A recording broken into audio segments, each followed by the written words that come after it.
Þeim finnst svona Norðurlandabúar svo þungir og leiðinlegir og fullir af vandamálum, þannig að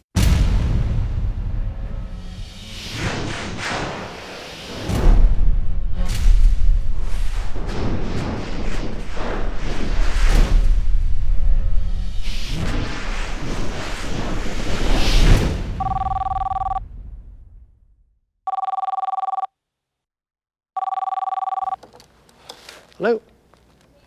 No, nobody here. I'm not quite sure when I realized that the UN, that myth was just a total joke.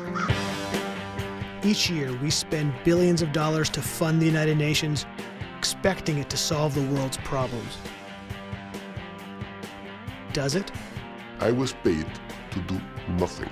Chief of personnel, he said, enjoy the beach, have beer, go out with the chicks. I saw you at the club last night. You're awesome, dude. It's supposed to sound the alarm when illicit nuclear activity is discovered. Iran is proliferating, and the IAEA hasn't been able to do anything about it. Are you building hospitals in Iran?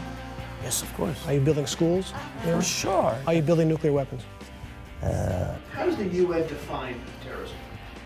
Well, technically, the United Nations so far has not been able to define terrorism. Definition of terrorism is a very difficult thing. But here I brought the Webster Dictionary. Yes. And we actually have a definition right here. That's Webster's view. I got great news, guys. I found a definition for terrorism in the dictionary. You can't do that here. It's a propaganda. Sudan was honored to be recently the vice president of the General Assembly, and it's fantastic that the whole, genocide thing didn't get in the way.